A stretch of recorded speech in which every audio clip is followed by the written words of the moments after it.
Hello and welcome to Glydecast podcast. This is episode 0. Who are we? My name is Shaggy, and with me I have Valophor. Hello, I'm Val, and I'm glad to be here. I have 1H. Hey, I'm 1H. Happy to be here. And Legendary. Hello. Good to be here. Thank you for organizing this.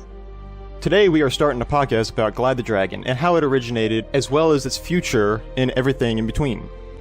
In addition, we're also going to share about other dragon-related topics such as art, stories, games, and other dragon-related media.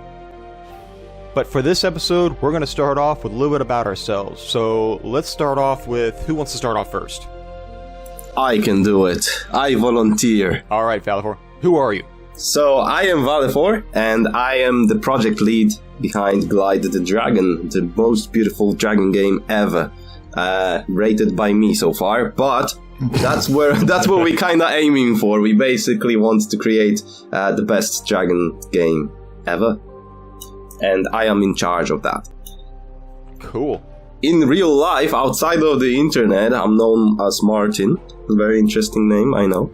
I'm actually 28 years old now, and I work in retail, which is a bit funny, because I'm trying to make the best dragon game ever, but it is what it is. Best job in the world. Best job in the world, that's it. But even though, obviously, I work in retail, and sometimes it's a bit rough around holidays and stuff, we are actually pulling forward with the project, and it's all kind of going well, I would say. We had some delays every now and then, but we are hoping to actually get it finished in a few months and release the full demo for everyone to enjoy. So I'm hoping that will all go well.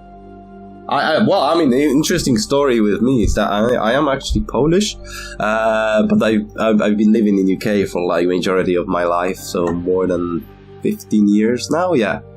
Sounds great. Alright. How about we start with Legendary next? How about you?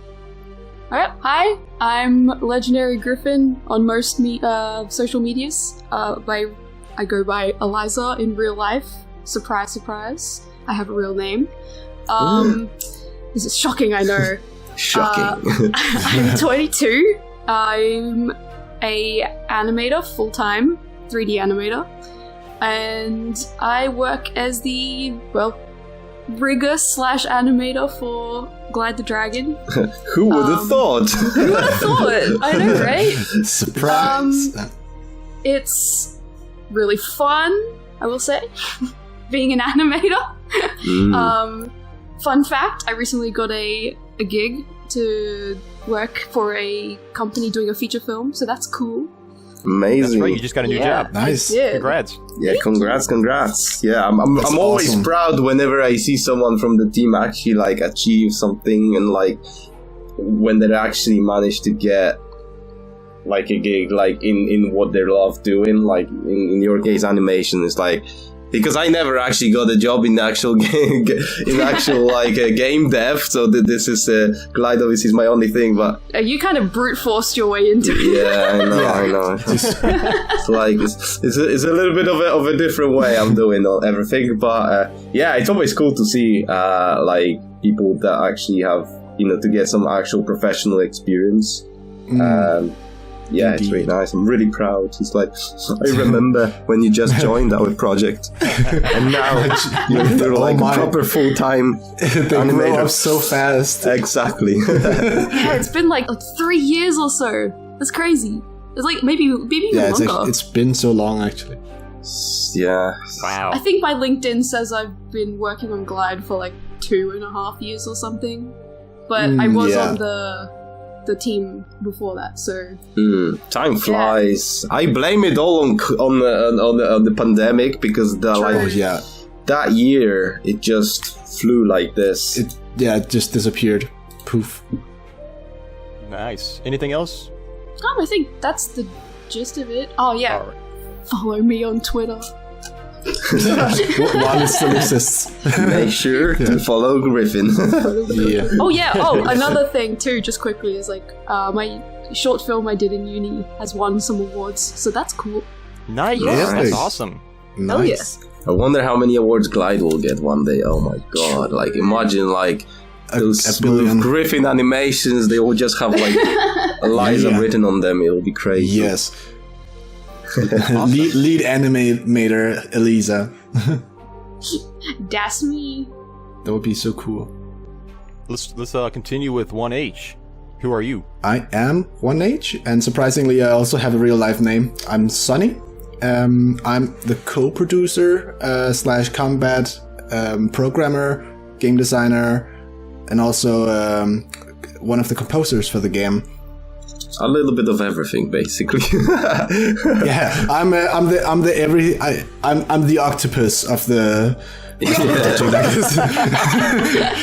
I have 8 arms and I reach into every department of the team. I also voice a character in the game, so that's funny. Very nice. But yeah, I'm 25 and I have graduated from the IT University of Copenhagen with a degree in digital design and interactive technologies. So I'm kind of trying to get out there and move forward with those digital design skills, namely in the games industry. Copenhagen. That sounds... What does that sound like? Scottish or something? Denmark. Denmark. Okay. Maybe I should say... Close. Close? I Okay. don't know. Yeah. No, I'm kidding. Not close. Yeah, it's pretty... I don't know. It's pretty far. I'm from the U.S., so I don't know. I guess it's kind of like US and Australia. I don't know, maybe. Really? What are you talking about? Australia doesn't exist. Yeah, what is that place? I've never heard of it. Anything else 1H, or is that about it? Maybe you can also add that I've studied music, basically from what would be considered a high school degree. I did a project for the last year there with a focus on music, and that's also where I learned more about composition and just how music works and everything. So those skills I'm also bringing to the Glyde project. Cool. So you basically know how to make music by hitting stuff. Yes, I hit stuff. I mostly compose digitally, but I can also I do play the bass, and I can also play some piano and drums. So when I have the opportunity, I can create like some quick loops, record, and figure out how to proceed with that through FL Studio 20. That's how I usually create music, yeah. Awesome. And also, just for everyone out there, 1H also is the one that came up with the music tracks for the intro and outro of this show. Oh yeah, So, I did that. Great job. I think that's the funny part of whenever I do music, it's kind of like, wait, how did I make this again? I literally, like, I can't just sit down, and that's probably also why I'm not going to be seeking this as a full-time thing, because I have a really hard time just sitting down and making music. I really have to have like a very specific idea, but then usually it also comes out as something unique, at least from what people perceive. For example, Glyde's main theme. I just like one day had this bing, a light bulb lighting up above my head, and then I had to sit down and do it. That's awesome. That's awesome. And it sounds really, really good. It's very, I think back to the Legend of Spyro theme songs and how that captures you. And it's a song, it's music that you will never forget. It is always there. It's stuck in your head. Every time you hear it, you're like, I know that. Yeah. And that's what I think that the main track for Glyde is. It comes on and it really encapsulates you. It's like, yes, I know this song. I know where this came from. This is good. I'm happy that it does its job. It does a really good job. So Yeah, it's very beautiful. Oh, thanks. It's like, when I heard it first time as well, it was like, it literally just hit the nail in the head. It's like, I can't imagine a different track now. It's like it just captures like what I had in mind in terms of the world and like the emotion, and it's like it's this happy adventure. Yeah, it's like it's in a way like it's happy, it's enchanting, but it's also like it has those like quieter moments with this like beautiful kind of epic kind of. I don't even know how to kind of describe it really, but it's like you just have to listen to it. Basically, it is on YouTube, by the way. But you just have to listen to it, and I really think people will love this when they actually turn on the game and they hear the main theme. I think it's something that's just it's just perfect. So yeah, I'm really happy that you kind of had this light bulb moment.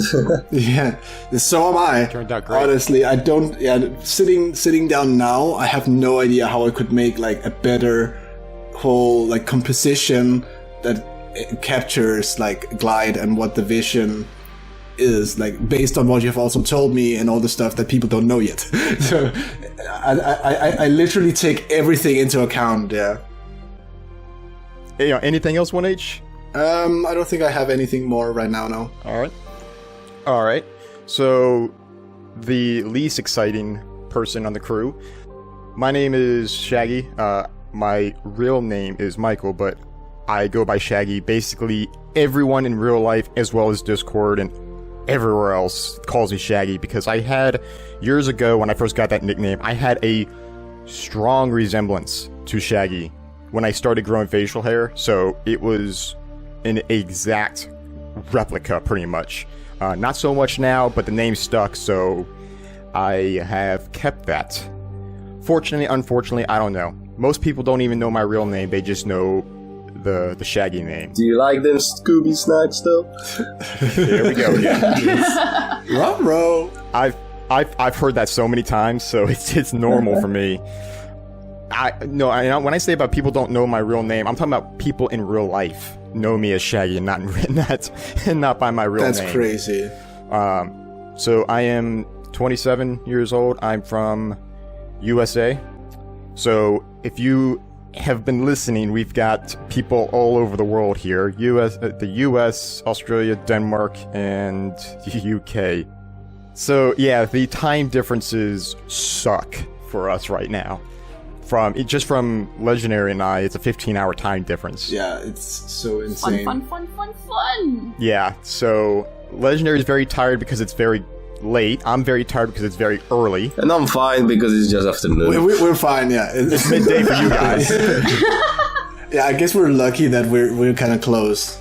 We still managed to make this work, so that's good. Yeah. Yeah. We can make it work.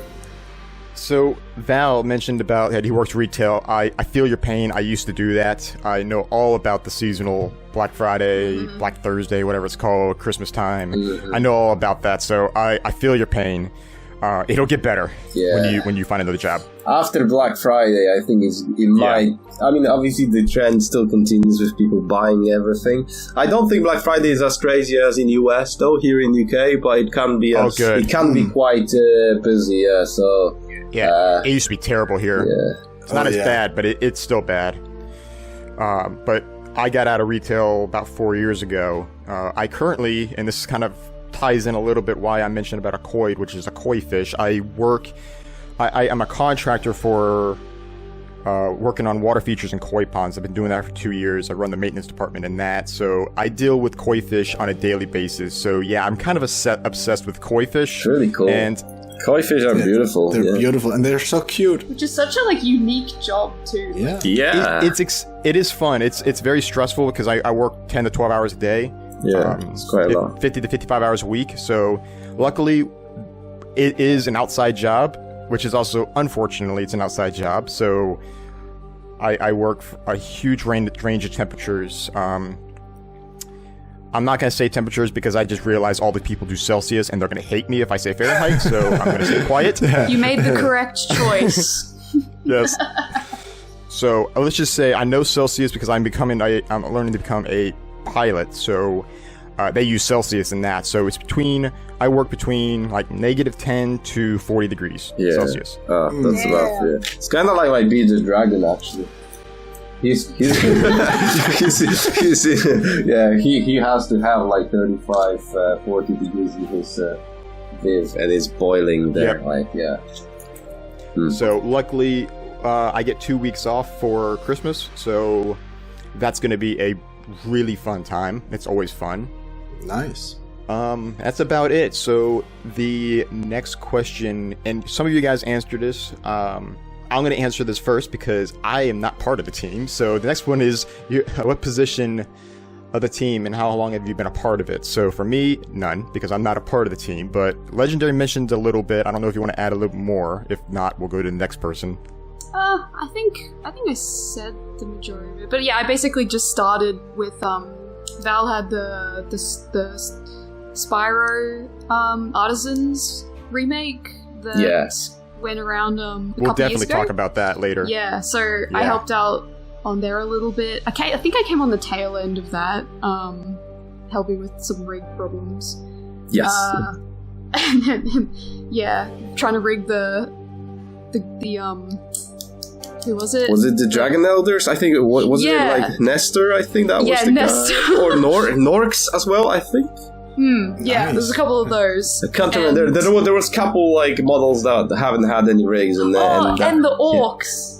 The Norks, I remember those. Yeah. So they jumped and stuff. Awesome. But yeah, that definitely will be a fun topic to talk about on another episode, how this originated. Yeah. True. That would be so cool. But yeah, that's probably like the gist of it. Yeah, I moved over the project because, I mean, Val said he had an original IP he wanted to work on and asked if I wanted to stick around, and I was like, yeah, obviously. Sure, as long as it has dragons in, I'm game. Exactly. Let's go. Yeah. And I think at the time as well, I was starting uni, so it worked out pretty good as a side project. I think, a couple of my assignments I just used to work on Glyde. Yeah, that's good. So that is that so worked. Cool. And you graduated. I know the answer to this, but why don't you explain what uni means for all us American folks? Because we're not going to know what that means. True. Really? Okay. Yes. University? Yeah. I know what it means. It's just university. There you university is where you go to study things you want to do in your career. I guess you guys Pretty are much called college, right? Yeah. Yep, exactly. Yep. Yeah. My high school was called college. Really? Yeah. The whole college thing is something I've heard about before, that it's... Yeah, it's not pronounced uni here. Nope. It's either university or college. it's Anyway, so strange. Continue on. I just wanted to point that out. That's fine. So I think, so I mean, Griffin joined in Artisans Revisited at the end of that, and then we just moved on to Glyde together, and she decided to stick with the project, and now after like a couple years, I think, do you have enough of dragons or not yet? More I don't think anyone can have enough of dragons. There's not enough media for it. Look at the stream she's doing. She's kind of drawing one right now. Yeah. I don't think she's had enough. I think we might be getting the hint here. Yeah, so, I'm just glad that you stayed, because, the animations are amazing, and I just can't wait to see, what you will be able to actually make in the full game. If you manage to get all the funding and everything. For sure. Full time. I can get my hands on a Maya license. Whew. Oh, yeah. It's crisp animations. So smooth. Alright, so, who wants to take that question next? I guess I can. Sure. Alright. Yeah, I also I've been part of Canadian Guy A's Discord for a bit, and also followed his YouTube channel. And then one day he talked about Spyro Artisans Revisited, and I kind of got a small eye opener there as I looked around the project and what was going on. Because I saw that Valophor was creating this original IP Glyde, and I got interested, so I reached out and asked if he needed a composer, to which he said yes, and that's kind of how I got on board. And then after, it was back in 2019, September-ish or something like that, I just did a few like test soundtracks at first to kind of figure out the vibe, like what kind of sound does he want for Glyde. And then after I made Havoc in the Wilds it was around in the winter, maybe in January or February, if I remember correctly. Could have been a bit earlier than that, but after I made that, I also finished working on a combat system in Unreal Engine that I have been using for my own little project, and it just so happened to be that flexible that it could be implemented in a 3D kind of setting instead of only working in 2D. So that's how I also got on board to help out with all the programming stuff and doing the combat design and all of Glyde's abilities pretty much. So yeah, that's the thing. Very cool. So Val, you mentioned that you are obviously the lead of this game. Is there any other things you want to add about that, or is that pretty much it? Because yeah, I mean, how long you've been a part of it? You know, you've basically started it, so yeah. So it's kind of, yeah. So I mean, I can't even remember fully how long ago it was now, because like I was working on the Artisans project, and that was like 4 years ago now, I think. So wasn't it 2017? Or even earlier than this. But basically, we've had the Artisans revisited, and obviously that took a while as well, because that was like one of my first projects ever, like in Unreal. That was basically like a whole learning experience to me. I decided to do it as part of my college like assignment. And I decided that, you know, what could be a good way to actually learn Unreal and do something nice and creative. So I decided to recreate the first homeworld from Spyro, because Spyro was basically like my favorite childhood game and everything. So I decided to We'll get to that in a second. Yeah, and I just decided to do this, and then after, like, at the end of Artisans project, I kind of realized that, you know, like, I felt that Spyro Reignited is on the horizon. I knew it's gonna happen because teasers and such. It's a little bit weird because, I mean, there wasn't any teasers at this point, but oh, really? Okay. But the only thing that stuck out to me and what actually made me believe that Spyro is coming back, which I think I might have been one of the first people to kind of realize this, but I just kept it to myself because I was like, you know, people will think I'm stupid or crazy. But I do follow, like, First for Figures, which is basically the company that they make high quality, like, statues of different characters from different games. And randomly, you know, like, they suddenly post that they have a statue of Spyro being made, like, out of the blue, you know. Why would they do this? Why would they do this and that was before Reignited was even announced or teased or anything. So I was like, okay, so are they just suddenly bringing the statue out, like, for a game that's been dead for, like, what, 15 years or even more? I'm not actually sure. Yeah, but it changed. Yeah, it was Skylanders. So yeah. Oh yeah, but that was the original Spyro statue. That's the thing. Yeah, so it was an original Spyro. Right. So it wasn't like the Legend of Spyro. It was more like just an original character. Yeah. So that made me think, like, you know, something is going on, because there was more and more Spyro merchandise showing up suddenly. So I was like, plus then I thought and I looked into, like, copyright laws and all this kind of stuff. And I was like, you know, like, what will I do afterwards? Let's say I do the Artisans and I finish the first homeworld. Obviously, people love Spyro, and I've looked through other, like, remake videos on YouTube and everything. And, you know, people always wanted more, but they always had issues like, oh, this just looks too realistic. This is nice, but this is, like, the Spyro is not as realistic. So I was like, I tried to do it in a more stylized way. And I think my project was, like, the first of its kind, like, in this kind of stylized style. So, you know, and then because of this, it kind of got viral as well a little bit. And then I was like, so what am I gonna do next? You know, I can't continue with Spyro. Even if I wanted to remake the full game, I won't be able to because it's not my property. Activision's own the rights, and they could just shut down the project whenever you want. So why would I waste time and make something like this if I could work on my own original game? And that's how I got an idea of Glyde, basically. And so yeah, so to cut the point short, because I'm getting a little bit carried out here. But yeah, so then Glyde came into fruition as a project, and here we are, I guess, 4 years later. But that's probably for another episode. Oh yeah, that Yeah. And that's something we'll talk about another episode. Is basically the history of it and the start to the current. But I definitely want to hear more about the Artisans project that you started, because not many people know about that. So that could probably be a whole episode in itself. Just the start of that.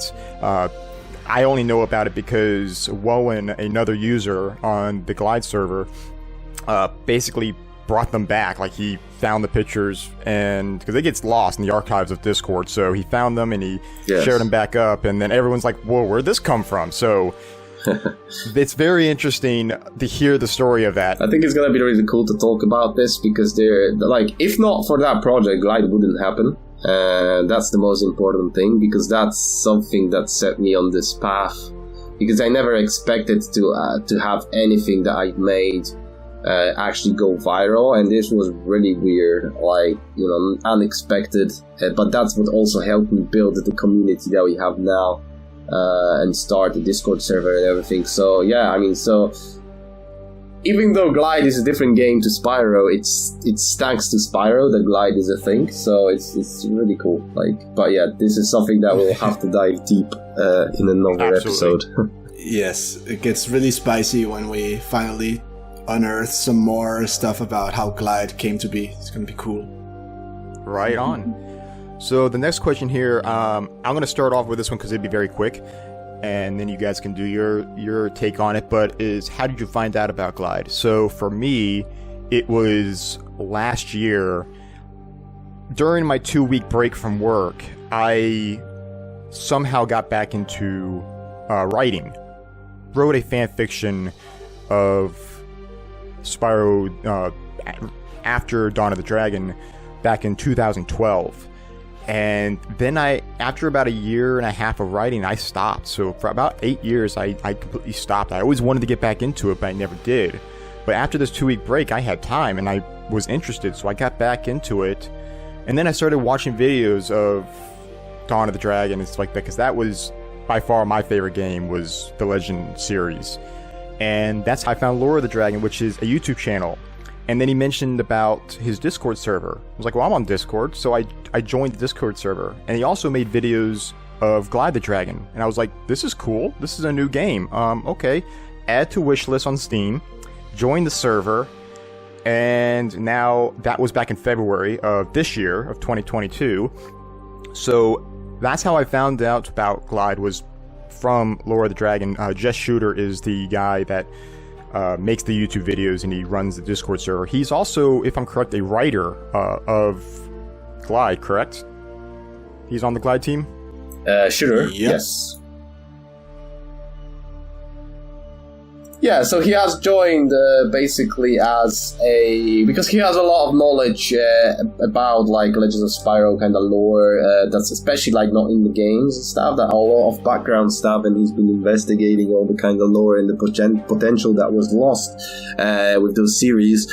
Yes. He kind of offered to help as well, to write some like basically Legend of Glyde, I guess, like, so he's because obviously so this will probably again be for another episode or something. But so we have two writers on the team. One of them is Rurik, and then we obviously got the Shooter, and they both technically building the world, but Rurik is responsible more about like fleshing out characters and building like the narrative in a way, making sure kind of things work together, while Shooter is more lore writer in a way. Yeah? So he will take stuff that's like existing in the world, or he'll be creating stuff that will be put in the world, and he'll be writing about how the things.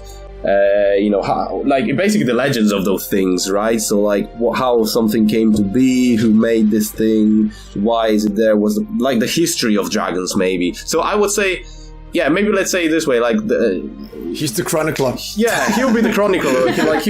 He'll be like the historian of Glyde world, while Rurik will be helping out with like characters that inhabit the world, and also like all other events that kind of shape the world. So I mean, they both obviously have to communicate and work together. Very nice. So who wants to take this question on next? And we'll try to keep it short because we are getting long on time here. We got several more questions to ask. Who wants to take the question next? Alright, I could go, I guess. If no one's gonna go. So yeah, I mean, my story's pretty simple. I found out about Glyde through Val, since I was in the Discord server before it was changed to the Glyde server. Mm-hmm. It used to be Spyro server, actually. Yeah. For the OGs, for the people who were there. It used to be called Dragon Shores, and it was a Spyro community server, mainly built upon the Artisans project, and I think that's where you found out about the Artisans. Yeah. Yes, we found out about the Artisans, you joined, and then it was converted to Glyde. Yeah. But keep going, sorry. Pretty much. I mean, that's pretty much it, right? And so through that, I was just like, yeah, I'll stick around for this. This looks cool.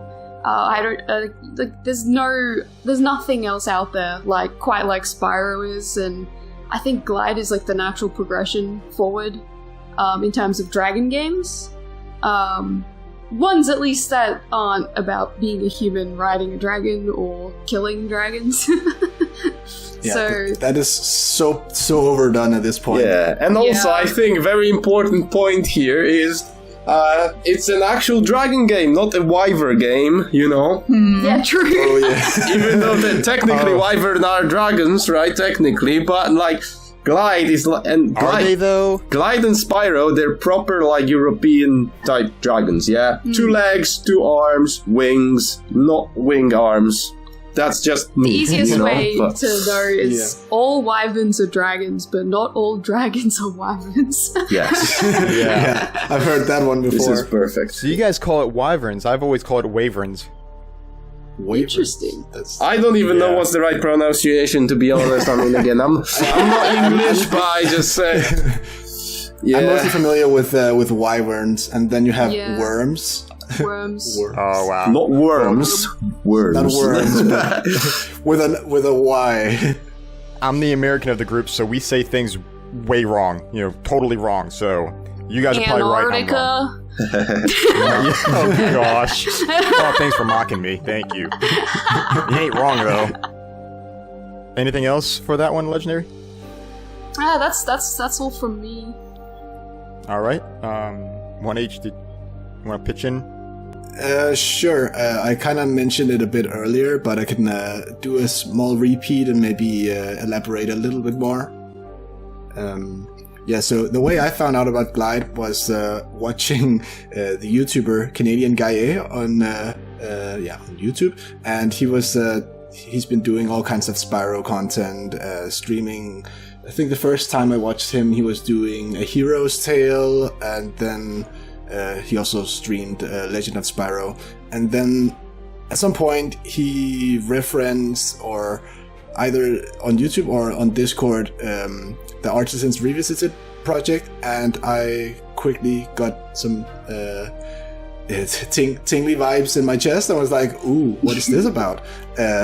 So naturally I reached out, and that's how I got a hold of Valophor. And yes, as I asked about if he needed a composer, I quickly found out that he did. So that's kind of the way I ended up being part of the project. Awesome. So I guess the next one is, how did you guys get into dragons? Like, we are all obsessed with them right now, as you probably heard that name being mentioned about 30,000 times on this episode already. So Dragons, all the dragons. yeah, They're so cool. So my obsession with dragons originated from when I was 4 years old, was when Spyro the Dragon first came out in 1998. I was 4 years old at the time. And I didn't play them because I was young, but so I got a weird family. My dad is much older than my mom. And so I have half-siblings that are old enough to be my parents. And their kids their older kids are 2 and 4 years older than me. So, yeah, I was an uncle before I was born, pretty much. That's crazy. Yeah, so I would always go, my brother would always watch me while my parents were out, whatever, when I was a kid. So I would always watch my nephews, and I didn't want to play. I just wanted to watch, and they would play Spyro the Dragon constantly. They were obsessed with it. And it wasn't until I was 7 where I got my first PlayStation 1, and then I got the games myself. And then it was a thing that I've played constantly, to the point where the discs were just so scratched up that they physically would not work. But they lasted. You played it until you couldn't. I played it until I couldn't. Yeah. I still have the original games. It's just they're unplayable. But there's no need because I got the Reunited trilogy, so I'm good with that. But that was the start of it, and I remember watching an advertisement. I was surprised. It was actually an advertisement on TV, The Legend of Spyro. So I completely skipped Enter the Dragonfly, A Hero's Tale, which I still haven't played. And then I didn't know about The Legend of Spyro, A New Beginning, The Eternal Night. I just saw an advertisement for Dawn of the Dragon. It was like, yes, this is awesome. I want to play this. And then I forgot about it. And then 4 years later, I found out about it in 2011. And, or 3 years later. I don't know how long it was. I can't do math. It's too early. And I went ahead and I bought the game. I found it because it's very hard to find to get it at a cheap price. I found the game, and I actually played Dawn of the Dragon first. And then it dawned on me, like, wait a minute, this is not linked with Year of the Dragon. It was like, wait, there's a gap here. What's wrong with this? And then it dawned, and then I looked it up. I was like, oh, this is a whole nother series. Like, this is a whole nother universe. So then I played Dawn of the Dragon, and then I played A New Beginning, and then The Eternal Night. So I played the end before I played the beginning. That's so interesting. Yeah, so you played it the backwards kind of way. Yeah. That's but nice. That's kind of how I got into Dragons. It's been since I was forever. Ever since I was a kid, I've always loved it. But it wasn't until the Legend of Spyro series where I really got attached, because that game kind of changed the way I think about life. It was insane.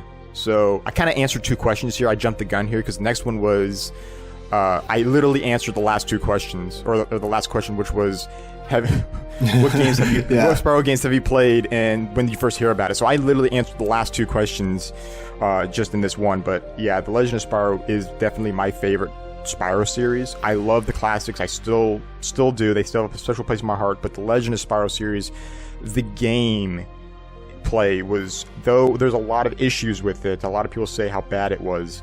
I get it, but the storyline was good. The music was... Oh yeah, my god. The music is so crazy good compared to like gameplay.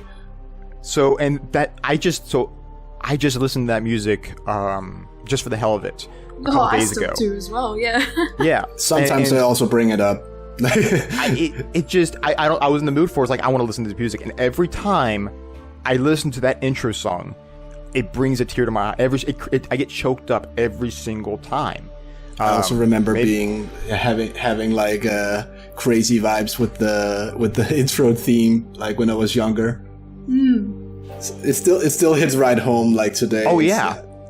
Sometimes I would listen to it on, like, you know, the DS version. It has like a really, really shit version of it as the intro. Oh really? But sometimes I would just listen to it at night on my DS. That is. how different is it? Now I'm curious. Yeah, It's just really compressed. Oh, I bet. Oh dear. I'm gonna find that version later. That's 1H is gonna have an aneurysm. Probably. But that game has changed so much about the way I look at life, and I don't want to get into too much deep depth with this, but like I suffer with depression severely, and and honestly I think playing that game was probably the worst. It was at the worst time of my life, so it was probably not that good. But like to play a game like that and then to be suffering with depression and I'm gonna say it, I had suicidal thoughts, so it was not it was not it didn't help my situation, though at the same time I'm glad it happened the way it happened, because I probably wouldn't be the way I am now and the way I look at life now. So it's kind of a curse, and it's kind of a curse but a blessing at the same time, because it could have pushed me over the edge, but it didn't, and I feel like I gained strength from that. So I don't know, it's just there's something about the Legend of Spyro series that just makes me feel like a completely different person. And it's funny to say that because it's a video game. Like people are like, well, it's just a video game. How can you feel anything about a video game? It's like, well, this one does. Like this one, there are just some elements. For the record, people who say that kind of thing just don't understand life. They don't get it. They don't get it. True. They don't get it. And I don't want to say too much about like scenes on the game because someone hasn't played the game yet. Guilty. Dun dun dun. Yeah, you have to play through all of them at some point. One day. Just wanted to add something on that kind of part. It's like yes, there are people that think that games are like just toys in a way, and they're like nothing serious. But how I recently started explaining this, like to my mom, for example, who she never really liked me playing games, and she always thought that like, oh, you just play games and you don't do anything else, and it's like how could you be playing all those games? It's like, if you think about it, games, especially nowadays, maybe earlier, yes, they were more like arcadey kind of type games, but now games are almost like movies, it's kind of like an interactive movie, and so I try to, like, whenever someone like talks to me like this, and they're like, no, they think that games are just, oh, I don't do games because they're for kids or something, lazy useless things, man. Yeah, think about it as you're watching the movie. You like watching Netflix. I like playing games because I feel like I'm watching a movie. I'm following the character's journey. Like you can really get emotional with some games nowadays, and like that's why I think some people, they just don't get it because they never gave it a go. Absolutely. So that's about it for me on since I asked the last two questions, or the next two questions. So who wants to take up on that next question? I could also talk a little bit about how it's almost a similar kind of story to you, Shaggy, with me getting Spyro when I was pretty young.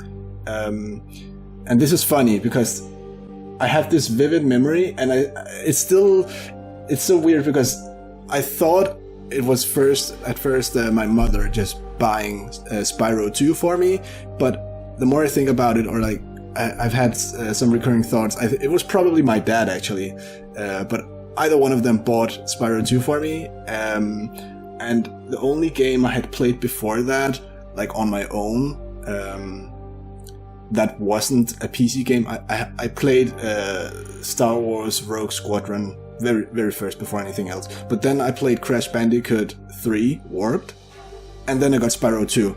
And the moment I got Spyro 2, everything just popped for me. I was like, this is the real good stuff. So I was playing that game so much that I don't remember just like doing much else when I was visiting my dad. I would just lay down Crash Bandicoot for probably months and just sit there with Spyro 2, explore the worlds, and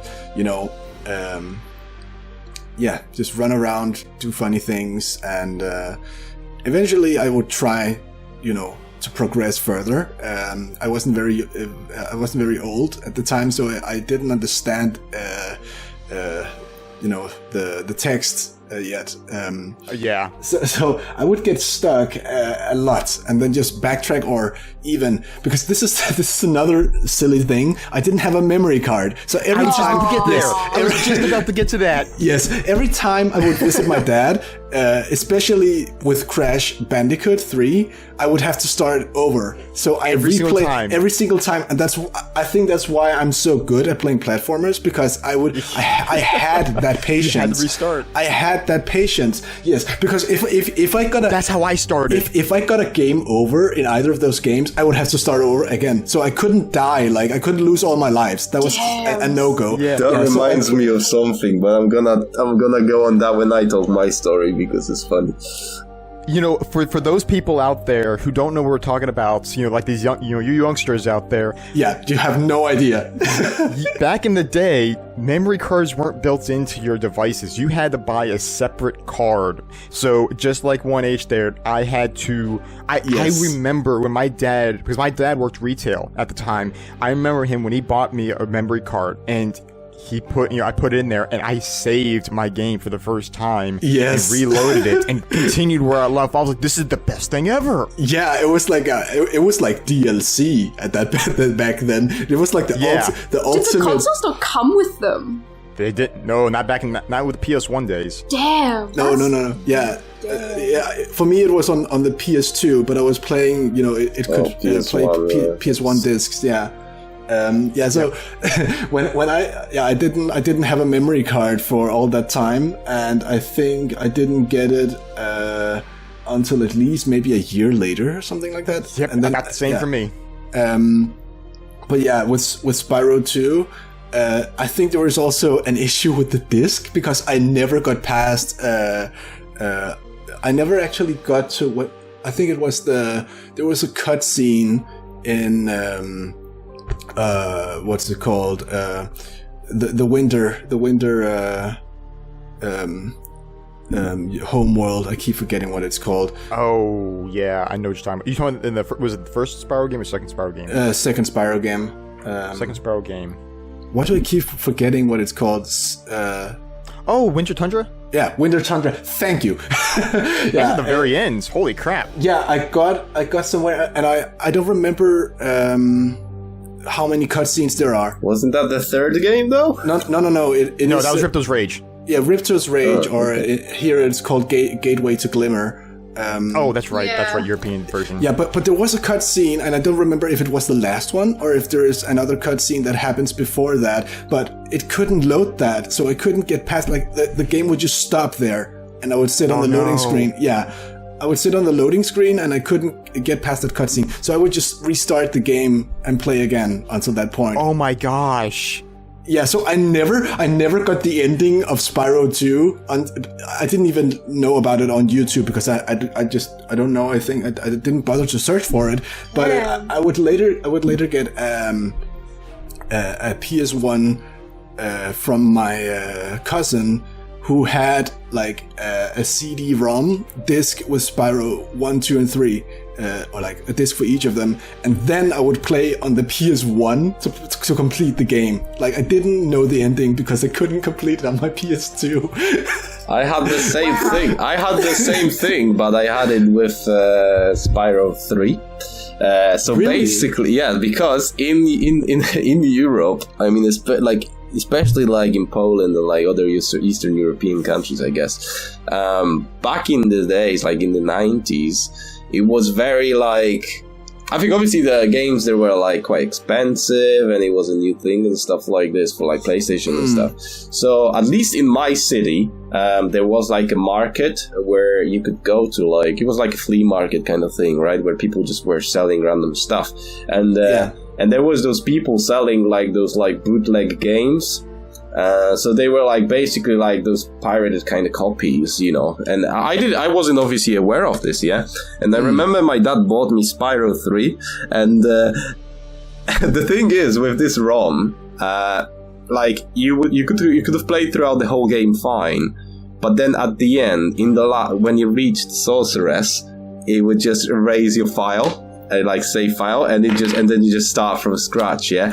And I was like literally replaying the game over and over and over again, hoping that each time I will be able to defeat the final boss, but it just kept deleting my save, and then later, like after I was basically like way older, I found out that actually this is just a anti-piracy measure that they've put in the game. Or something like this, that it's like you're just unable to complete the game, and it clears your save.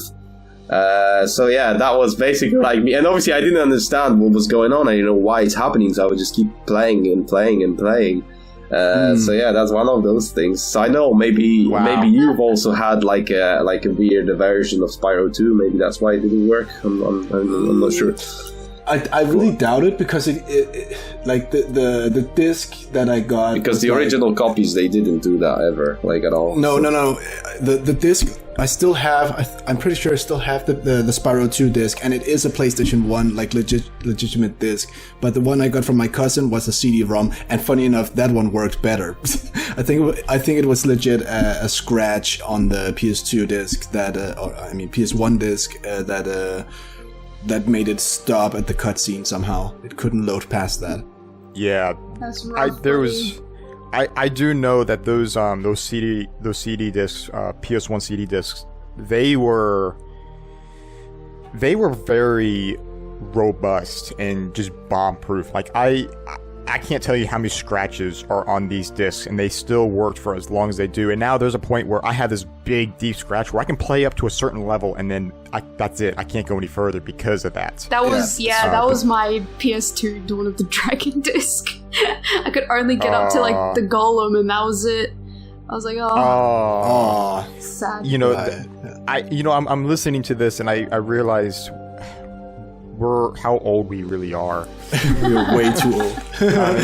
Time has just passed so fast. Too old, man. Too old. At least I'm not the youngest one on this podcast. I'm the youngest on my other podcast. Yeah, that title's mine, I'm pretty sure. Yep. Don't worry, I mean, I feel 18, so... I also don't feel my age. I still feel like I'm 21 or 22 maybe or something. Absolutely. But hey, to just kind of round up the thing, I just want to say I'm super proud of back then when I couldn't save, despite the grind of just playing and replaying. I managed to beat Crash Bandicoot 3 Warped, but I couldn't do Spyro 2 because of that glitch. Jesus. Oh, wow. But that's how I kind of got into dragons. And of course, later on, I also would play The Legend of Spyro, and that also really got me hooked.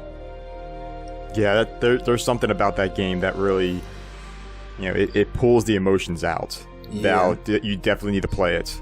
It's like, if you don't think about the combat being bad, it was like a crazy good game. But I think back then, when it came out, there, like, just the notion of it was a good game back then. It was a really good game, yeah. Even if the combat now seems... When you start digging into it, and you start looking at the lore behind it, like, at first, I thought it was the best game on the planet. Like, that was the best game I've ever played. Now I think about it, like, yeah, this was missing, this was a problem, this was an issue. Barney Teeth is a thing. Holy crap, that's terrible. Oh yeah, and Dawn of the Dragon. But overall, the game was good. Really solid, yeah. The game was solid, yeah. I think what changed my mind the most was after I played Devil May Cry 3. When I played that game, it was like the story, so good. The cutscenes, so good. And the combat, my gosh, so good. And then I don't think I could look back at Spyro, like A New Beginning especially, and Eternal Night, and look at it with the same mind that I had before I had played Devil May Cry. It's like, no, everything has to be this clean, or otherwise it's bad. Yeah, that's the standard now. Yeah, it's a standard now, yeah. Everything's got to meet this criteria. It's both good and kind of sad at the same time, because I remember just, thinking that even if the combat was kind of weird, you could do pretty, like, you could do like a firebomb while doing an air combo. It was pretty creative for the time. I remember figuring out you could like jump really high with Cinder. completely by accident, and I used it to cheese so many levels. Wait, you did the super jump? Yeah, the super jump. I figured it out by myself, and I was like, whoa, that's weird. Like, what the hell? And you can skip like a big section in the Burned Lands, I think. You did speedrunner tricks before it was even a thing. That's crazy. Oh my god. Yeah, I completely found it by chance, because I remember it happened a couple times, and I was like, oh, that's kind of weird. Is that normal? And then I found the reason why, and I was like, from trial and error, and I was like, whoa, I can do this whenever I want now. I found the vine glitch by sheer accident, and I don't think anyone else before me have found it, at least not to my knowledge. But if you do like, if you do in Dawn of the Dragon, if you do the heavy, tap heavy attack while flying, you do like a spin roll attack thing. If you then also roll out of that, you get a lot of momentum. But if you grab a vine, that momentum is saved. So as soon as you let go of the vine, you just fly in that direction. Yeah, I didn't know funny. That. Pretty sick. I will say the animations of them climbing on the vines is kind of. It's not bad. Yeah, it's just silly because you can just go in a circle like a crab. It's just a shovel like a crab going up a wall. It's just like, or a spider going up a wall. It's just this crabby type. It's still good, but it's silly at the same time. Yeah, I think that's Dawn of the Dragon in a nutshell. Is that you have absolutely. Yeah, you have the flying and you have the platforming and then you have the vines, and it's kind of like right, because that's the whole thing with platforming and flying. They don't really go hand in hand unless you have like some insane game design techniques going on. Yep. All right, so I think Val's got the questions next. Yeah, so that's the one about dragons, right? Or is this the one about Spyro? Because I'm confused now. It's all of them. A little bit of both, yeah. So okay, we kind of combined them, yes. So yeah, in general, my story with dragons. Again, it started like with you guys with Spyro. That was probably like the biggest kind of meaningful dragon that I had in my life when I was a kid. So it all started with the, in the days of the old PlayStation 1, the big chunky grey boy, basically. And one day, suddenly my dad bought me Spyro 1. And, as soon as I gave it a go, I just fell in love with the character and stuff. And I played throughout all the games throughout the years as they were coming out. I had Spyro 2 and Spyro 3, and that was the weird version that I couldn't ever complete. But I remember that I was literally playing it like over and over and over and over and over again, with some Crash Bandicoot in between. But Spyro was always the one that I was coming back to pretty much always, right? And I think like the love to dragons, I realized that dragons are like the kind of the creature that I really love. That I don't know how old I was, but I remember one moment vividly in my life where I was basically very, very sad when I was a kid, and that was when I was actually taking a bath, right? So I was crying in the bath for some reason, and then my mom comes in and she's like, "Why are you crying?" And I was like, because I wanted Spyro to be my friend, but he's not real. That's what I remember. Yeah, I was really crying that Spyro is not real, and I so wanted him to be a real, like, little dragon, And then, and I still remember this to this day. I don't know why, it's very random, but I was like so much in love, like, with this little dragon, that I always wanted to have a dragon, and since then I just love all kinds of dragons, Another thing like this about dragons making me emotional was that, like, obviously I'm Polish, and my city in Poland that I'm from is near Krakow, and Krakow is a city where there's a big story about a dragon that lived under a castle in Krakow. This is like one of the legends, and there is even a dragon statue in Krakow that breathes fire every now and then, and it's still there, like up to this day, because it's one of those like medieval legends, and you can even visit the dragon lair, which is cool. But basically, I remember when I went to Krakow when I was a child, And again, if you were going back home, I was just sad and crying that, like, why can't we go and take the dragon with us? Because, you know, like, it's just, it was just a statue, yeah? But I think the legend was that the dragon turned into this statue and that's the dragon. I mean, it looks crappy now, like, when you think about it. It's not what you imagine. But when you're a kid, your imagination changes. Maybe we could potentially get the image of that statue on the screen or something later. But it's like, if you type in the Krakow dragon, you will see the statue. I mean, it's it doesn't even have wings. It's more like six-headed dragon thing or whatever. But so it's not a hydra, but it's like, yeah. But anyway, so that was, and so obviously dragons, they've been part of like history and different like folklore around the world as well. And, you know, being me living like near Krakow, which is like the capital of dragons in Poland, I guess, you know, it was also one of the things. So dragons, they were always like present in my life. And, I remember I bought my like first dragon figurine when I was visiting Krakow, because they sell a lot of dragons there, obviously, because dragon. Right. so you can get a lot of those dragon statues and stuff. And yeah, since then I just love dragons, and because Spyro was my favorite game. Now that I'm an adult and I can actually control things in my life, I've decided to, you know, make something with dragons of my own. You know, I want to make a dragon game I basically want to make a dragon game that I always wanted but I never had. So yeah, that's awesome. That's a good story. You know, because we have all those dragon games. Yeah, you know, there is some really good ones like Century and stuff like this, but they're not like they're not like adventure games where you actually play as a dragon. There's only one, which is Spyro, and Spyro is lacking. Yeah, like especially like the you know, even after I played the Reignited trilogy, yes, it's great and it looks beautiful, and you know, it's just, you know, it's Spyro that we love, but it's old and the gameplay is outdated, and you know, like the classics, I love the classics, yeah. I haven't played Legends of Spyro, so I can't really talk much about this game.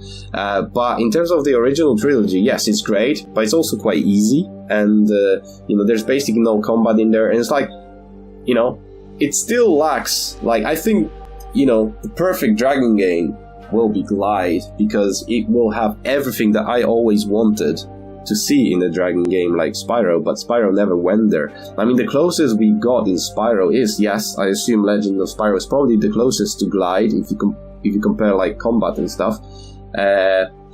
But you know, the last one I played was Enter the Dragonfly, so that was a good experience, yeah. But yeah, it had elemental breath. Also, a hero's tale, by the way. So yeah, but the Enter the Dragonfly was literally the last Spyro game that I've ever played myself. So yeah, and that's what partly inspired Dragon, like Glyde's elemental forms, because I really liked the idea of having like a lightning breath in Enter the Dragonfly. But then, you know, with Glyde, we kind of just turned it to the 11, and we have 8 elemental forms rather than just 3 different types of breath, because Babel 1 doesn't count because it didn't really do anything.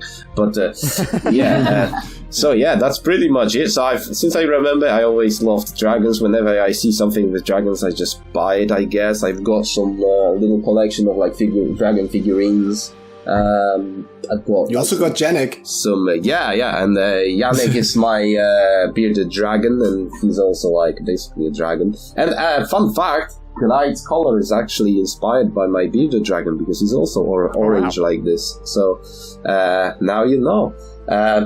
But yeah, and again with Spyro, you know, it's just, I always loved this game, and it's always will hold a special place in my heart.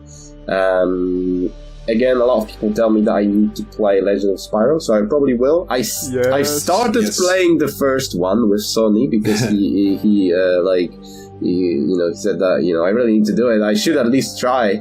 And I did try. But it was really rough. Like, it was like the game is just, I don't know. I mean, yes, the story, the lore might be fine, maybe. Doesn't make much sense to me. But yeah, it's just combat and stuff. It's just I don't know. It's just the game. The game is just bad. Just wait until the Eternal Night, the pirate ship. Yeah, maybe. Wait until you get there. No, yeah. Bonus points if you play the Wii version. I mean, but the first one, yeah, the Wii version. The first one, like, I can see the nice darker tone that they're trying to aim for, but you know, it's like, I don't know, it just doesn't do it for me. It just feels like, yes, they're trying to end up with an epic setting and tone, but then they're actually turning it all into a joke, which is a little bit weird. And it's like, I don't know. But yeah, so one day I might play those games, but so far it's like, you know, it was a little bit weird, the first one that I tried. That's basically my little dragon story. If you also like, you know, if you liked Into the Dragonflight despite its questionable state when it released, A Hero's Tale is, for me at least, what Into the Dragonfly should have been, kind of, I guess. I would say it's one of the better ones that released. Don't know if you've seen that, Val. Not A Hero's Tale. A Hero's Tale. Yeah, I actually really liked that one. I've seen things about it. I've seen things about it, and I've seen people saying that it's like probably one of the best games, but I haven't played it, so I don't really know. The only thing I know about the Hero's Tale is that the one with those like purple crystals. Yeah. We have a little. So some people say that they're kind of similar to what we have in Glyde with the corruption crystals, but then again, that's all I know. It's like literally just. It's a funny coincidence. But yeah. All right. And Legendary. I was a dinosaur kid. I loved everything dinosaur. I guess when you're a kid, you're exposed to that kind of thing because there's, you know, a lot of kids get small toy dinosaurs. Jurassic Park. Land Before Time. Dinosaurs, yeah. Except I wasn't allowed to watch Jurassic Park for a long time, so it's a little gruesome, yes. Instead, I was obsessed with Prehistoric Park with Nigel Marvin, which it's still actually a really fun series. I recommend seeing it. But yes, basically, I was dinosaur kid. I loved dinosaurs. They were so cool. And my first exposure to like dragons was Spyro, like a lot of other people. But it was weird because I first witnessed Spyro at a leagues club. I was like maybe, I've got to say maybe like 6 or 7. And they have like a little kid playroom there. And they happen to have like 3 TVs on one of the walls with like console hooked up to it.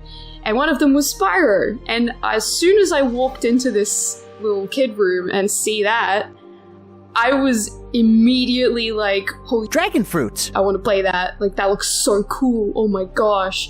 So I got maybe like half an hour to an hour, maybe, because you have to obviously swap the controller out to other kids, which is a shame. Oh, right. But I managed to get my first taste of Spyro with a Hero's Tale. Basically the same week, I believe, I asked my dad to go get Spyro, the game, right? And I didn't even know the name of it at the time, I think. I just asked for the Dragon game. So, my dad comes back with A New Beginning. Oh. And so, oh my God. This was like a completely different game, but at the same time I was like, whoa, another Dragon game? That's pretty sick. So not the one you were expecting, huh? I wasn't what I was expecting. As soon as I put it in, I was like, "This is a different game." But that game hooked me so hard.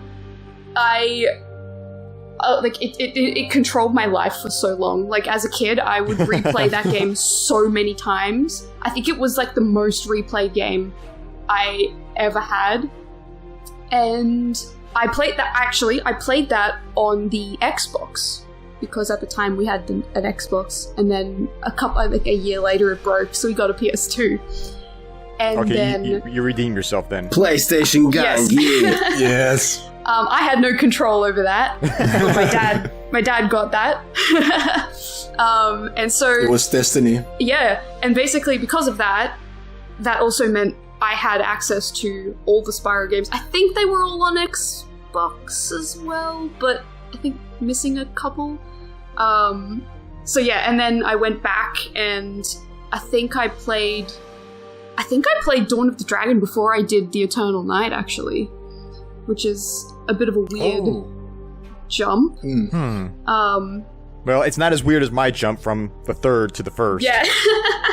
And then I went back and I got the Enter the Dragonfly first, which, funnily enough, back then, I never completed that game because I found a cheat code accidentally where it turned my entire game slow motion. And I thought I had broke the game. Oh no. So I think that happened for me as well. Man, you were having either worse luck or great luck finding these cheat codes on your own. oh man, it was the worst because already the game was so slow.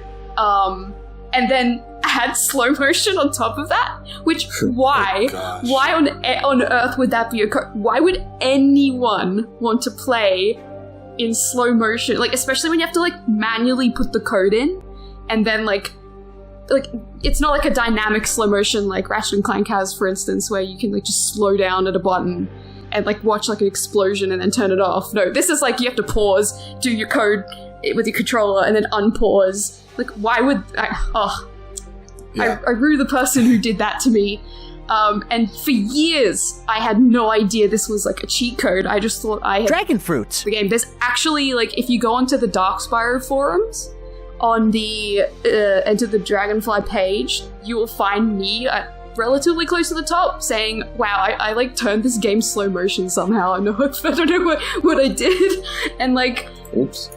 and then I think it was like a couple years ago. Someone on a forum was like, wow, there was like, I found this new cheat code in this Spyro game, which turns it slow motion. I was like, oh my god, that's what happened. Holy crap. So all this time... So you entered it, by sheer accident. That's crazy. Because the way it happened too, which checks out, I paused the game and I must have clicked the buttons in the right order somehow. I went to the bathroom or like went to talk to my parents or something, and then I came back, unpaused the game, and it was in slow motion. I was like, what the hell? So I thought I had just... It doesn't reset. Yeah. It doesn't reset automatically, right? It stays even after... It stays. So I tried everything. That's I quit crazy. the game. I tried like turning the game, like the PlayStation off while it was on to see if that would like jumpstart it or something. I don't know. But yeah, I never completed it until... years. Oh, actually, that's a lie. I still never completed it because the second save I had, one of the dragonflies just didn't show up, so I just couldn't 100% it. Good gosh, you just have great luck. Yeah, I just never completed it, and I was like, all right, that's fine with me. It was pretty bad. You aren't really missing out. No, honestly. Oh, and then I found out about the swim flying glitch, and then I abused the heck out of that. And without even looking up any cheats, I flew into the portal for the end game thing, and I was like, oh, okay. Wow. That happened. That's a thing, apparently, which I guess speedrunners would have a field trip with that, because, my god. Done. I'm pretty sure, like, the time is, like, less than a minute, right? Yeah, it's so funny because I think it's like half of the speedrun is the loading screen. Oh, pretty much. They spawn and then they do like a head stomp over by the portal and clip through the ground and then loading screen, cutscene, boss fight, the end. Oh, it's so depressing. But yeah, I did that and I got all of the games on DS. The only games I didn't play actually was the GBA games because I never had a Game Boy. But I played everything else. I was really into Skylanders, surprisingly. I just liked anything to do with dragons, honestly. That's one thing I never got into with Skylanders. I can understand its formats and I can understand people that like it. It just never was for me. If it was released like 10 years before it has, then I would have been all over it. Same. I think I was too old. Yeah, because I think I was like 10 or something at the time when that came out. but I hear that the storyline is actually really good. I didn't know it had a good storyline. I mean, it's pretty cute. It's like it's just like a harmless little platforming thing. It's very simple, but for what it was, like the gimmick, like as much as it's expensive as hell, and like the later games abuse it, the initial game, it was such a cool thing. Like Toys to Life was bloody brilliant in my opinion. It was a pretty cool concept, to be fair. I think there had been a few things before Skylanders that had done it on like the computer, but not to that extent. Yeah. I think what really made me salty about it is the fact that they were advertising it as a new Spyro game. Yes. When Yeah. it wasn't. That also ticked me off, and then the seeing the redesign, I was like, I didn't like it back then, and then I also figured out that you would have to purchase the figurines, and I couldn't really afford it at the time, so it's like, I think I'm gonna skip. Yeah, the Skylanders I normally got for like Christmas or something. Birthday, Christmas. It was like whenever I could get my parents to buy it, I would.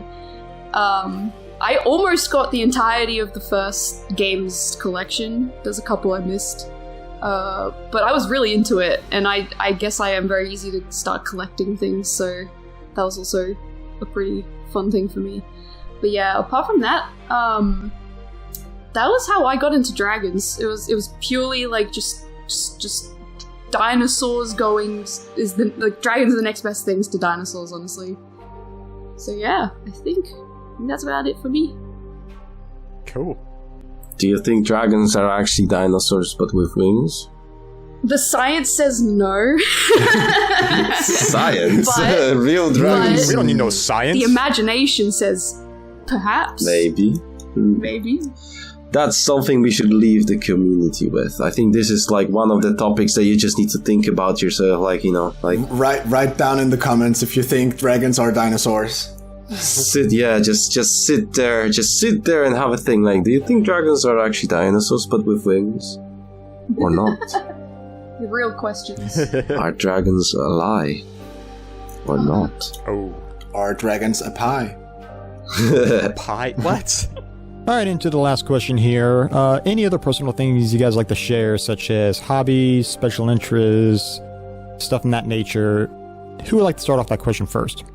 I think I mentioned, I mean, to be honest, my only hobbies are literally playing video games and collecting stuff. Like I collect dragon figures, that's one of the big ones.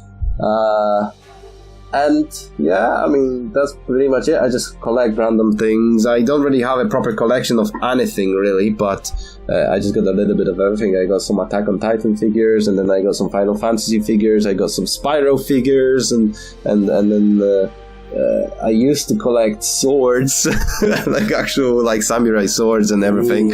But I don't anymore because now I have a baby at home, so it's like it's not a good idea. But. And I also play League of Legends quite a lot. That's one of my hobbies, I guess. Yeah, but I don't know if it's a good thing. But yeah, so that's it from me in terms of hobbies. And obviously game dev. I mean, I love working on Glyde, but I've had a bit of burnout recently, so I really need to pick my game up. But yeah, it's all going well. Not much left. Yeah. We can do it, Val. Let's go. Last stretch. All right, 1H, what about you? Yep. I got a little few things I could add. But yeah, definitely with Glyde, we're in the home stretch at this point, so we just need to kind of fix up things and then get that demo out. But yeah, I find myself to be a person with almost too many hobbies. So I already explained that I'm the kind of the octopus of the team. So I can do music, I do game dev. I also do some pixel animation. I'm not so good at like creating original sprite art, but any that has been made. I can kind of work with, and that's also what I'm doing with my own little project that which Glyde borrowed from quite a bit with the combat system and stuff. It's called Operation Leaf Shift, and it's a 2D action platformer which is kind of like the button layout is kind of similar to Glyde and everything, so that's really cool. But that's one of my hobby things going on at the project at the moment. What else do I do? I play the bass sometimes. I practice music, just being able to kind of play stuff. Oh, right. And the other reason why I play music is also so I can do remixes or like rearrangements of existing stuff. And that's probably also one of the main things why I was so interested in Glyde and everything, and especially Spyro as well, is the music by Stuart Copeland. I really liked the soundtrack that was playing as I played Spyro when I was much younger. And even to this day, I would say quite a few of the soundtracks I could just put on in the background when I work with stuff or do game development. So yeah, I as practice to kind of get better at understanding all the dynamics of especially music that's similar to Stuart Copeland with a lot of percussion going on. I would sit down and open up FL Studio and try and rearrange it or recreate these soundtracks to really kind of get in there. So that's one of the things I like doing sometimes when I find time for it anyway. But yeah, recreating soundtracks and making my own take on other soundtracks is just really fun. And so far I have created I think I have 20 Spyro tracks that I put in a playlist on YouTube. So feel free to check that out. Cool. Yeah. Cool. I did Fireworks Factory, so don't worry about that one. Everyone likes that track. Nice. All right. Anything else? Yeah, I think that's it. All right. Legendary. What about you? I guess. I mean, most of my hobbies are very like same old. Games. I like movies, TV shows, drawing. A lot of drawing. So much drawing. And drawing, right? And drawing, yep, Okay. yep. 2D animation, that's a lot of drawing. And drawing. Yep. But I guess something I'm currently with the same team. I did the short film for my uni project. We're trying to develop a new short, just in our spare time, just to keep ourselves sharp.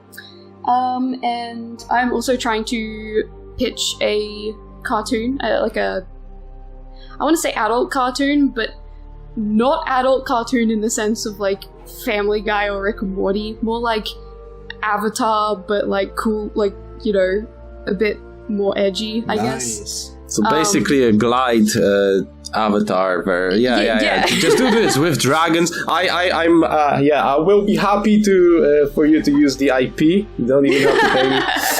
Yes. Put it in the world of Glyde and that will work. Pretty much. Oh, yeah, boy. crossover when. Crossover. But yeah, it's like the characters.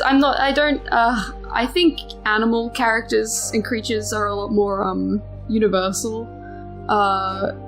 And like, who doesn't love like animal characters? Honestly, like they're just cool. I think I haven't considered whether I've been trying to consider whether or not dragons will be a part of it. Maybe there's a high chance that's a yes.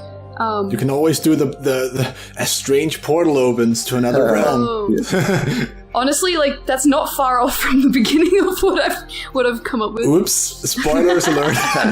Have you considered about griffins, like actual like griffin characters? Well, the setting is I won't spoil because I have a main like. Or it's not like a fantasy kind of thing. Yeah, it's kind of like. It's set in like modern world but minus humans, but also has cool. The main character is from the prehistoric era. Okay, that's interesting. Ooh. Yeah, so I mean, I guess I could say like in the first episode would have X character transported into the modern world.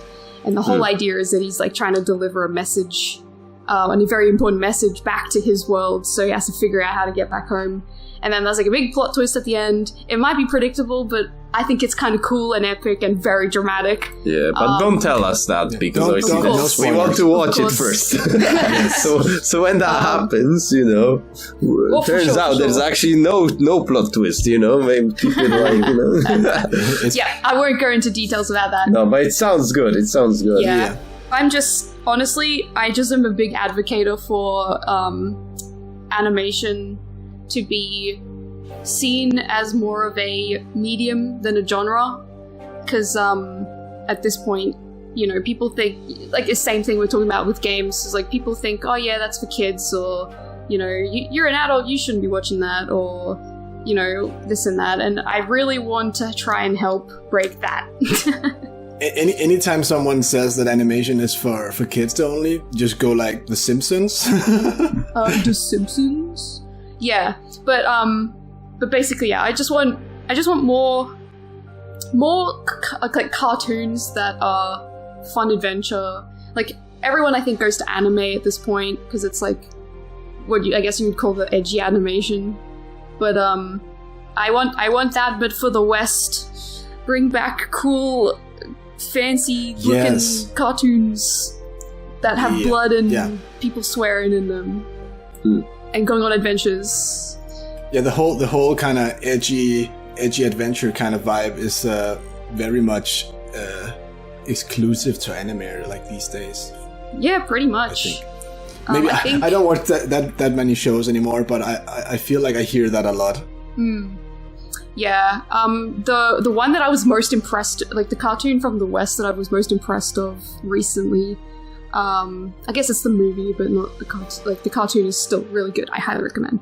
The recent Teenage Mutant Ninja Turtles series. Holy crap! That series is amazing. The movie, it's like you don't even have to watch the series, but watch the movie, guys. Like it's on Netflix. It's so good. I'm just shamelessly plugging this because oh my god, it has some of the best 2D animation I have seen in cartoons in a long time, and it takes itself seriously. The battles are insane. Even if you just look up like end battle in like this movie, like holy crap, guys, like watch it. Notes taken. Yep. Right on. Because I was even shocked, man. Like, it came out of nowhere. It's Australian studio too. So winner. Nice. Can say that it must have had quite an impression considering your Discord image. Oh yeah. That's pretty much. I've been drawing so much of him lately. I still think it's flicking me off every time. Every single time it looks like it's flicking you off. Oh right. Oh no. You see it now? I see it now. Yeah, I didn't notice. It's not, but it looks like it. And you'll never unsee that. Yeah, you'll never unsee it. It's cursed now. You can't unsee it. That's awesome, Legendary. Oh dear God. That's very interesting. Hell yeah. Anything else? Yeah, but super cool. Support indie animation. That's all I have to say. All right. Yes. So I'll make mine pretty quick. Nothing exciting like that, but one thing that hobbies that I am very passionate of, and I've actually been doing it ever since I was basically born, is flying radio control aircrafts. I've been passionate with flying radio control planes, and then now helicopters for 10 years. Aircrafts for over 20 years. My dad got me the hobby, and it's something that I'm very passionate about, so that's mainly what I do for hobby-wise. If I'm not working, I'm basically flying. So, and also I'm working on full-scale flying. You know, I like to get my commercial license. I'm working on my private, and I like to get commercial and get a career into aviation. Anything that flies, I love it. That's another reason why I like dragons, because they fly. So anything that flies, I just love it. But helicopters have been kind of my passion lately. I've been competing nationally. I compete with precision, aerobatics, speed. I run, I am the contest director for the national events in the country for helicopters, and I will be next year I'll be a world judge for the world championships that's actually being held in the United States this year, which is the first time in 20 years that this event has been held in the US. So, and I'm a world judge for that, so I'm excited for that. But no, it's flying helicopters is something that I love doing, and it's kind of like an art form. It's something that to take a model and to flip it around and do things that people that have never seen this stuff. I'm not sure if you guys have actually seen any of this kind of stuff, but it looks, the first time you see it, it doesn't look real. It doesn't look like it's something that's possible, but it's all possible. How a helicopter can just flip around and go inverted and just move at such speeds. How quickly they can go across the field in a blink of an eye. It's in one spot, now it's in another spot. Now it's near the ground, now it's 200 feet in the air. Or I'm sorry, 50 meters in the air. Sorry. But it's something that I love doing. I love flying, period. I've actually even thought about making an RC glide one day. Glidecopter. Yeah. Yes, like Or the like the spiral, Spyro the spiral market. Yes. I have ideas. And then we need to get Snoop Dogg to kind of vibe with it. Exactly. So I've been it won't be anytime soon, but I've been talking with someone with a certain 3D printer about a certain aircraft. So yes. we're gonna make it happen eventually one day. So I'm excited. Let's go. I'm excited for that. It'll be so goofy looking, but it'll be just It's gonna be perfect. Yeah. So anything that involves flight, I'm very passionate about, and I love it. Another thing that I haven't done in a little while, but since my incident, but I also like blacksmithing or bladesmithing. That's cool. I've always been wanting to do this since I was a kid, and I started doing it. I found a group that's not too far from me. It's free to use all of this really nice, expensive equipment. But I've made several knives, Damascus knives, and I said I had an incident. Well, I haven't done it in a while, but I may have got my fingers stuck in a grinder as I was grinding a knife. So immediate trip. Don't do that at home, kids. Yeah. So maybe you don't. I almost lost the finger. So yeah, it's healing. I mean, this was back in February, so it's definitely fine, but it's still like no feeling. So I haven't done it in a while because I've been recovering from that because it nearly took the finger clean off. So that was fun. But yeah, that knife that I was working on, it's still not finished, but it's immediately it's a $1,500 knife because that's how much my medical bills were. Whoa. So Jesus. It's one I'm not getting rid of, that's for sure, because I can't get that kind of money for it. But just the scene, like I'm on some groups, and there's some people in this group that the type of work that these people make with Damascus steel, which is Damascus is basically different grade steel forged into one blade, and then you can etch it to get this crazy pattern. I saw a guy make the American flag in a knife, and that's all steel, like different grades of steel. That's not etched or anything. That is the actual steel itself, shaped like an American flag. It was amazing. Damn. Yo, that's crazy. Someone did the 5 seals of the U.S. military, the 5 seals for the 5 different branches of military, in Damascus steel, and he sold that for $10,000, U.S. dollars. But like that's just amazing that he was able to do that kind of work. Like I've seen some crazy stuff. I'm not going to be at that level anytime soon, but it's something I love doing. It's old school. Like because we can use modern day machinery with power hammers and 2x72 belt grinders and stuff, but you can still use the old school hammer and anvil and just make a knife like that, and it's cool. This is 2,000-year-old technology that's still around today, and that's what I love about it. This is medieval technology, and that's cool. We're still doing it today, and it's fun. It's awesome. I love doing it. I'll get back now that the temperatures are getting cooler. I'm gonna start going back out to the forge and start finishing my $1,500 knife, and then start making some other stuff. But that's it. It definitely sounds awesome. Just being able to forge cool steel. Make sure to put like a soul of a dragon in there as well for extra damage. Get it enchanted and make it able to be transmogrified or whatever. Interesting. There is a thing called a dragon twist, which is a pattern that you can make it look like dragon scales. So I can try to do that at least. That would be awesome. So anybody else like to add anything, shameless pugs or anything like that? Well, I mean, if you love Glyde and you want to find out more about Glyde, make sure to join our official Discord and follow Twitter, because that's the main kind of socials that I use for Glyde.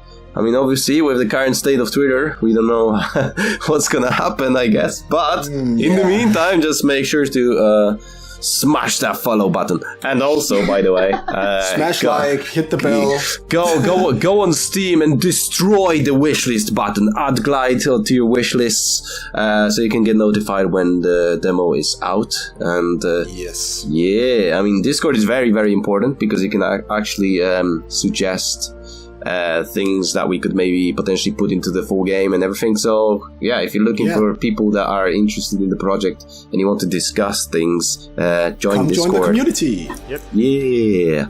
All right. So and that's something else I have in the closeout topic here. So and all these descriptions will be in the link below. So one other thing I want to mention before we go to this closeout section here. Any teaser or information on a possible release for the demo? Do you want to tease something out there for people? I mean, well, the demo will be cool and stuff. Well, but what can I say? I mean, we are working on it. I don't know exactly when this podcast will be released, so it will probably still be before the demo is released. But yeah, I mean, a couple more months. Initially, we were hoping to release the game before the end of this year, but unfortunately, due to some personal circumstances, we might not be able to make this time frame. So we might have to push it back a few months, into the first half of next year. But we still don't know exactly. We don't really have a lot of things left to do, but I don't want to rush and release an unfinished and project which might have bugs and issues that we could have easily fixed, but we just didn't have enough time to do. So just keep an eye out. Just keep an eye out on Twitter. Yeah, I feel like we soon could maybe do a release date, but for the time being, we're still just kind of evaluating and fixing some bugs, and I would rather take some couple months extra and actually just iron everything out and make sure it's all good, rather than rush it just because yes, I did say that it will be out this year, but those things happen, and it's just it could be just me. Yes, it is my fault in a way, but I don't think it's a bad thing. So I mean, it's not something that does a lot of damage. It doesn't really do anything at all to Glyde. It's mostly just if it keeps on being delayed again and again and again, but that won't happen because we're this is the first. It's right there. It's right there. It's right there around the corner. Yeah. Very nice. Yeah, so that's basically it. So, but yeah, when the demo is out, I'm sure you'll all enjoy it, and I really hope you'll all like it. And we'll keep improving and working on bug fixes even after the release for the demo, because we want the demo to be really good. And the full game is a totally different story, so we'll probably have to wait for that a little bit more. Right on. So, we're going to start off with the closeout here. Unless you guys have anything else you'd like to add. No, that's pretty much it from me. I think I'm also done. Cool. Thank you for doing this. I mean, you're the one gathering us all and, preparing all the questions and stuff, and it was really fun and cool. So, I hope people will like this and we can do more. I agree, yeah. Awesome, yeah. I think this was really awesome, yeah. My pleasure starting this. I wanted to have something out there where, another platform out there where people can listen to the history of it instead of another person on the Discord is like, hey, how did you think of Glyde, or how'd this start, or how'd that start, and all these questions just get buried in the archives of Discord, and to never be seen again, or until one person wants to spend 10 hours going through every single message until they find these questions again, and then they resurface them. So it's good to have.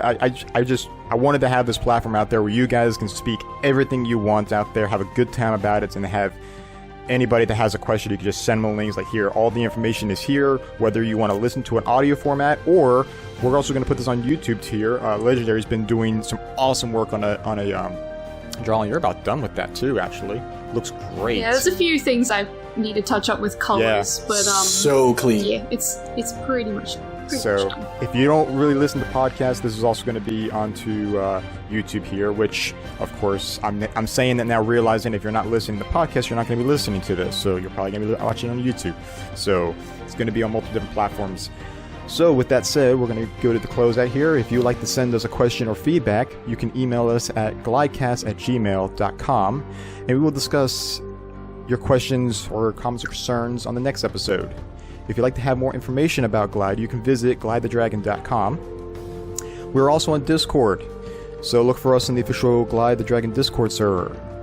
If you want to help support the game, you can also contribute through Patreon. Benefits include exclusive Discord privileges and early access with voting capabilities on game content. Links for all of this will be in the description. Thank you so much for listening, and we will talk to you in the next episode. Bye, everyone. Bye. See ya! Bye.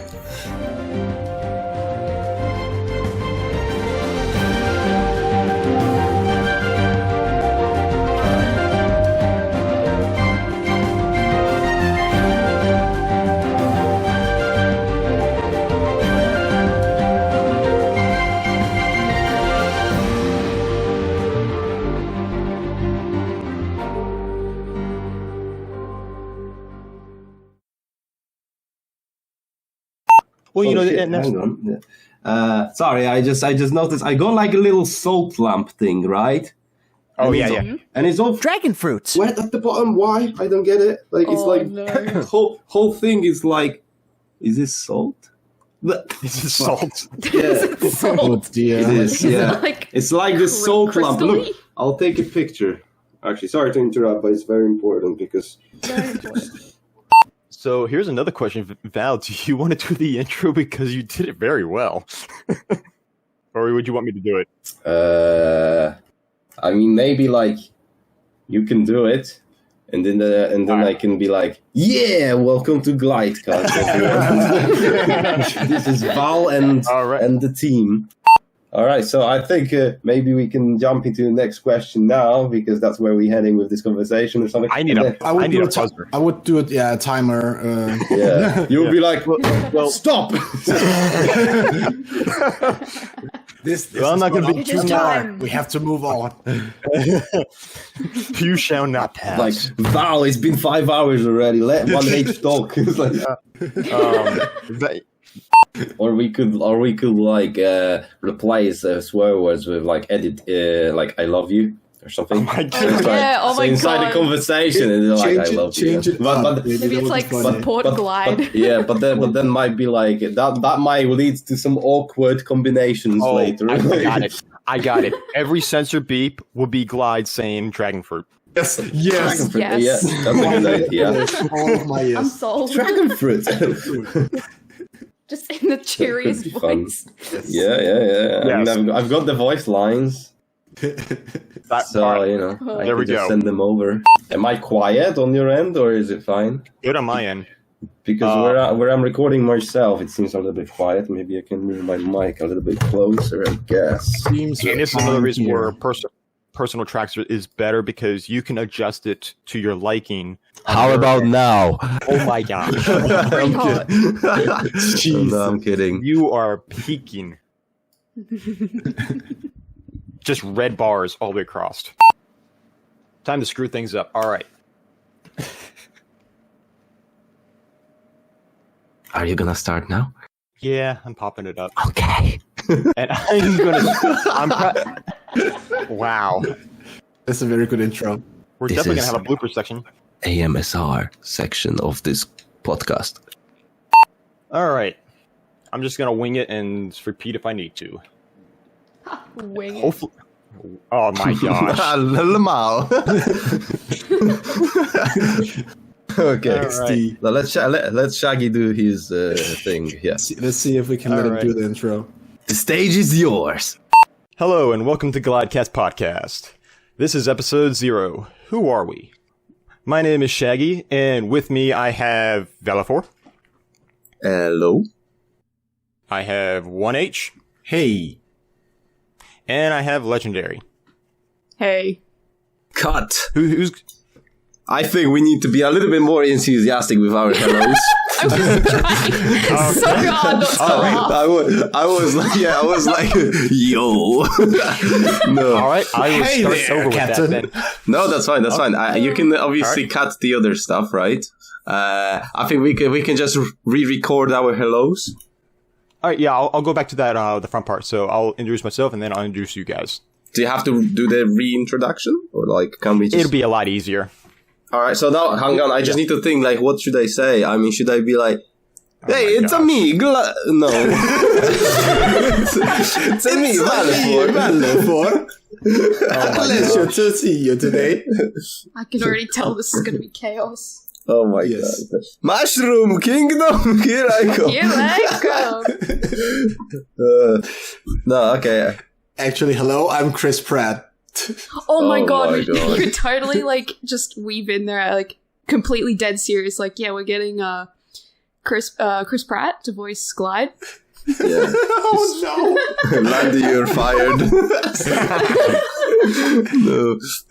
No, I think I'll be like, hi, I'm Valefor. No, it's gonna be so hard. No, I'll be just, hi, I'm Valefor and I'm glad to be here, I guess. Yeah, without the I guess part. Yeah, it's like, not a big deal. I feel like the blooper section is going to be longer than the shit, actual yeah. podcast. I know. That's typically how it goes. Yeah. Epic. Okay, now let's try let's- and do it again. See, and All right. Actually, the only other people who might have would be people doing the 120 dragons for Spyro. yeah, okay, yeah. So, Oh, yeah. so Yeah. we're gonna have 121 in Glyde. Yes. Just to beat them out. Just a little more, Griffin. Just a little more. Just a bit. And one Coid. Oh yeah, and the one coin. Yeah, Oh no. We'll talk about that another we day. still have but- to sort that one out. Yeah. Yeah, Coid is coming. So, on to the last question here, and we'll keep this one pretty short, but like Oh, I any other didn't get to personal things answer you'd like the to share? question yet. Oh, you Oh, you I didn't? thought you did. Oh. I'm sorry. See, the Wow, thing I'm is, not because just we're all jumping going gun off here. track, it's like, yeah. Yes. Yeah. This is going to be a fun to edit. It's going to be a lot longer than I expected, That's too. fine, that's fine. I'm Oh sure god, you'll it's have nearly fun. midnight. Okay, I'll Yeah, do this so we got to hurry up for quickly. Legendary. Alright, Yep. let's go. So